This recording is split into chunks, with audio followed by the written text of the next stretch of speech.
To everybody, Simon Olenina was just your ordinary Maasai boy who lived in the village. He was a good boy who was hardworking and helped his mother, who was a single parent. Simon's father literally disappeared when Simon was still young. He was out herding cattle when strange lights appeared above him and took him up, elevating him to the sky. Well, that's what the witnesses said.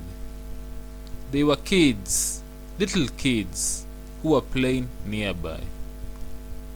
This is what they said they saw happen, but nobody believed them. Several cows were found mutilated at the scene, so people concluded that he was attacked by one of the beasts of the savannah.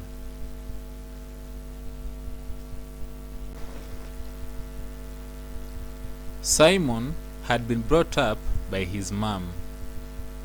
He had just concluded his O-levels and was waiting to join college. Although they came from a humble background, Simon was always top of his class. He excelled in science, computing, and mathematics, acing every exam that he did. At science festivals, he always invented creative and handy systems that left even his teachers perplexed. For his village, he had created a biogas cooking system using the dung from the cows. This helped the villagers very much, as it was smokeless and fast as compared to the old way of cooking using firewood. He also created and introduced electricity to the village by putting turbines in the river nearby.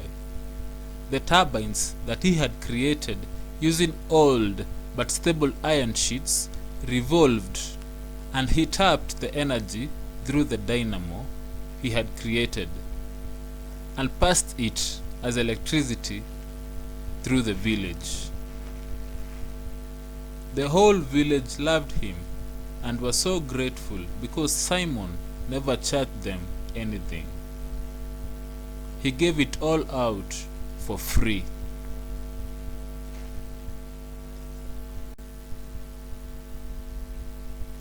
But that's just the surface. Simon was deeper than that. Deep down, under his house, he had a basement where he had built a research lab.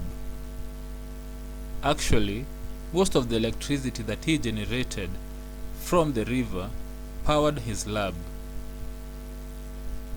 But the lab actually came about to be accidentally.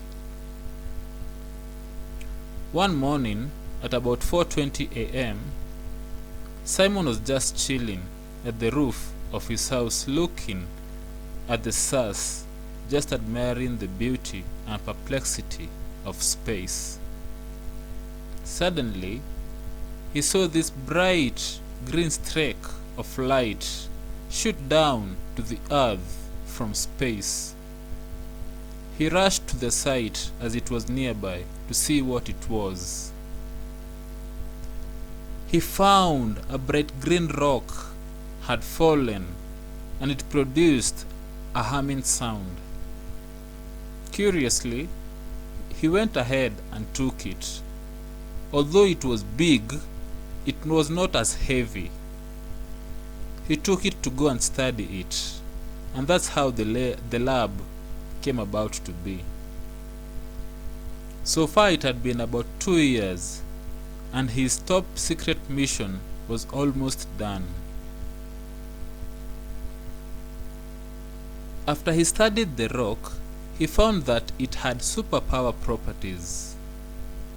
It was an endless supply of potent power, capable of lighting a whole city. He had tested it with a chunk, and it lit the whole village. He decided to name it Olinium after his father, Mr. Olenina.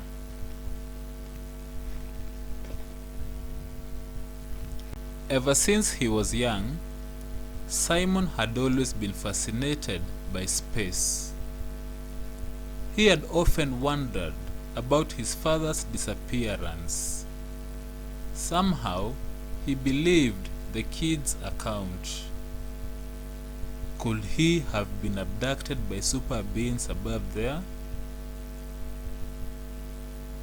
His top secret mission that he had been working on involved this. He was curious and he wanted to go to space, land on the moon, just to find out what is up there. He had invested a lot of time and energy, countless resources on this project. He also spent a lot of hours researching about rocket science. Quantum engineering and aerodynamics became fluent to him. He assembled old car parts from a local scrap metal dealer with the help of a welder. He designed a decent rocket ship, which he housed the minimal engine powered by the superpower Olenium. He also spent time on his spacesuit, ensuring that it was as standard as it could get. He coded an interactive AI that would help him in the interactions of the ship. He called it, or rather her, Dada. All was done. It was now the moment of truth. He left a note for Mom, ensuring her that he will be back after a few days. He sat on his rocket seat, buckled up, and after he was shut inside and ready, he pressed the launch button. Welcome on board Scimo Masci. Dada said. The rocket will take off in 5, 4, 3, 2, 1. We have takeoff. Travel safe. Scimo Masci. Mungu akubariki. When the rocket took off, it catapulted Simon to the air in a split second. Through his stealth engineering, the engine, powered by Olenium, was too quiet that even his mother, who was next door, remained dead asleep. Simon was now on the lift, cruising at a supersonic escape velocity of about 1,060 kilometers a second. That's insane. Simon sat holding tight to his seat. He had a plastered smile on his face. He could not believe that this worked. I mean, he had only made it using scrap metals. He could now see the moon fast approaching, getting bigger and bigger. Suddenly, the system started beeping loudly. Warning. Warning. The gravity micro-regulator is not responding. I repeat, the gravity micro-regulator is not responding. Simon gasped. The rocket's gravity microregulator was not compatible with the gravity of the moon. He had forgotten to set it right. Prepare to Ngukanagyo in 5, 4, 3, 2, 1. The rocket crashed and skid over the moon's surface. Simon passed out for a moment.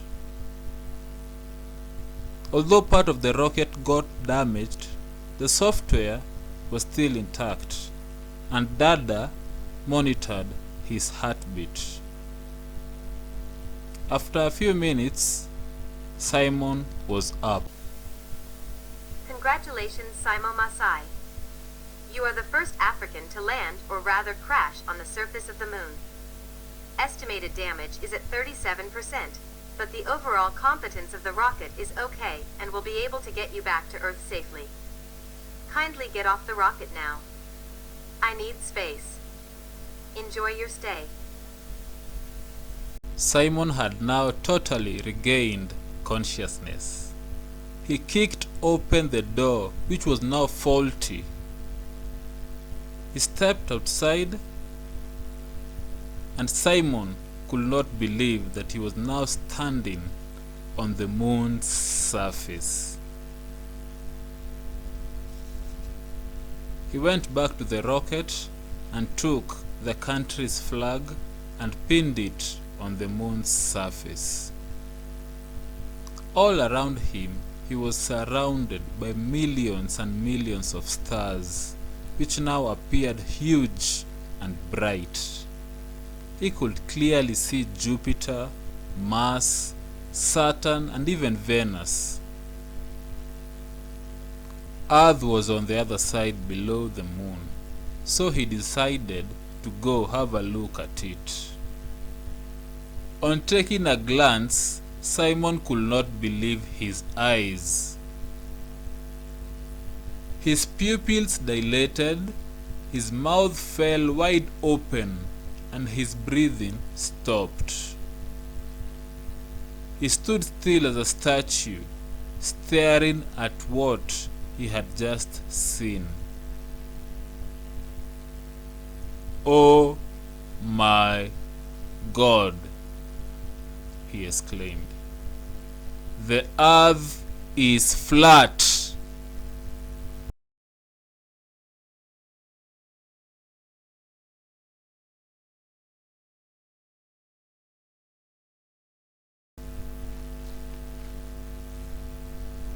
He had not even finished saying this when he was hit at the back of his head. The hit on his head was so major that he lied unconscious on the surface of the moon. What or who hit him? Was this the end of Scimo Masci?